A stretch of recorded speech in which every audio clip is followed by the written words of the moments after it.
Bonjour, c'est Jacques. Je me suis rapidement présenté dans la vidéo de présentation de ma chaîne YouTube, mais vous êtes quelques-uns à me demander ce que m'avait apporté le Yichuan par rapport aux autres arts ou activités sportives que j'ai pratiquées. Alors, vous m'avez entendu dire quand même plusieurs fois dans mes vidéos que cet art nous transformait de l'intérieur, et vous avez été intrigué, ce que je peux comprendre, parce que justement c'est ça qui a fait que je continue après toutes ces années à pratiquer quasi quotidiennement avec la même passion. Voilà, donc dans cette vidéo, je vais essayer de vous traduire tout ça de manière aussi concise et complète que je le peux pour que vous y voyez un peu plus clair. Voilà.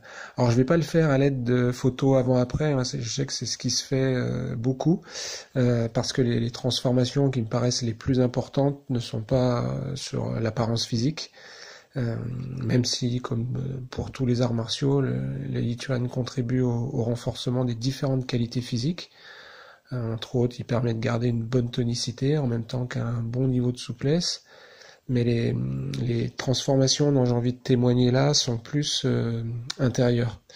Et surtout, elles ont des répercussions dans plusieurs domaines différents. C'est pour ça que je dis elles me paraissent plus importantes. Alors déjà, le Yichuan fait partie de ces arts martiaux où on apprend à prendre le temps. On n'est plus s'agiter dans tous les sens. Et vu la précipitation qui nous fait tous courir un peu plus vite, un peu plus loin, cette pratique apporte de précieux moments de calme. Rien que dans le travail postural, les bienfaits sont déjà très nombreux, que ce soit du point de vue du placement corporel, des images mentales associées. Ça fait qu'on développe notre qualité d'attention et notre sens proprioceptif. On est capable à la fois de voir, ou plutôt de sentir plus de choses, et de les sentir plus finement.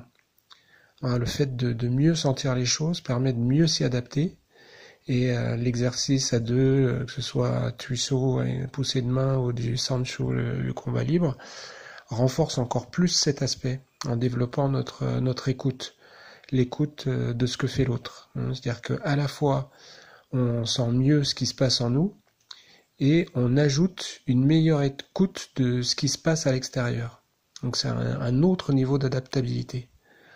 Et là aussi, dans le monde en changement constant, l'adaptabilité est une qualité très utile. Après, si on regarde du point de vue des mouvements de base, la répétition et l'attention posée sur les sensations pendant l'exercice développe à la fois la persévérance et l'application. Et là aussi, ce sont deux qualités qui sont également très recherchées dans le monde actuel. Ouais, et en même temps, c'est un très bon exercice pour apprendre à respecter ses limites. Le fameux ni trop, ni trop peu. Ça permet de lâcher prise par rapport au perfectionnisme, qui peut être très frustrant. Voilà, on apprend à écouter nos sensations, et ça aussi, c'est très intéressant en termes d'acceptation, d'autonomie, et aussi de savoir faire juste ce qu'il faut. Les caractéristiques particulières de la marche aussi, qui est proposée par cette pratique, favorisent les qualités d'équilibre et de dynamisme, avec la sensation de propulsion qui renforce notre implication, la manière de nous investir dans ce que nous faisons. Et là aussi, le transfert dans la vie quotidienne est très profitable en termes justement d'engagement et de confiance. Une autre chose qui m'a séduit aussi dans cette pratique, ce sont les enchaînements. Au départ, le fait qu'il n'y ait pas de codifié m'a paru un peu déstabilisant, car j'étais habitué au Tao du Wushu, ma première pratique martiale, c'est le Wushu, et ça me perturbait de ne pas avoir ces canevas à suivre dans mes déplacements. Dans le Yichuan, en plus d'être acteur de son déplacement, on en devient le metteur en scène, le chorégraphe, le spectateur et même le critique de nos propres mouvements, de nos propres déplacements. Ça me fait beaucoup penser à l'apprentissage d'une langue.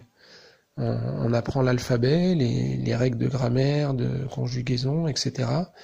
Et après, eh bien, on rédige nos propres textes. Donc assez rapidement, j'ai pu ressentir toute la liberté que ça laisse, et surtout la spontanéité, la créativité que ça développe. Voilà.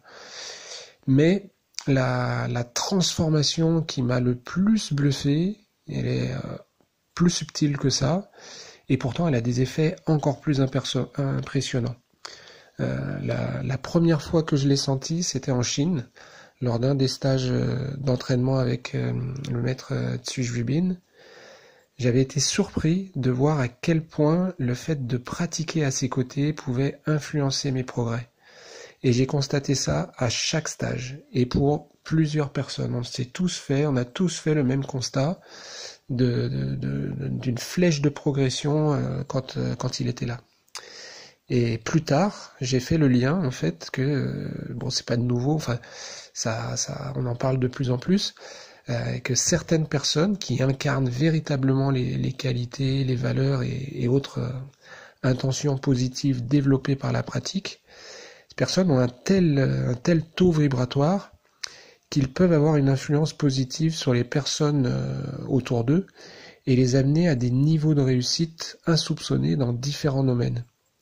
Et ça, c'est vraiment le must du must pour moi, c'est-à-dire que en progressant sur cette voie de pratique par l'entraînement individuel, non seulement vous pouvez augmenter votre propre taux vibratoire, mais en plus, cela va avoir une influence positive sur les gens qui sont proches de vous et voilà, et ça dépasse complètement la notion de charisme. Ça va au-delà.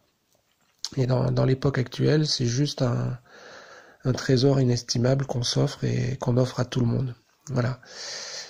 Pour être simple et bref, ce que je peux dire sur ce que le Yichuan m'a apporté. J'espère que cette vidéo vous a plu et qu'elle vous a donné envie de tenter l'expérience du Yichuan.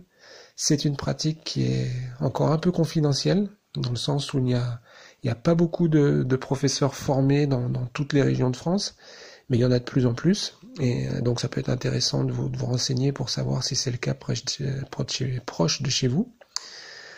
En tout cas, je vous souhaite de bonnes sessions de pratique et je vous dis à bientôt dans d'autres vidéos.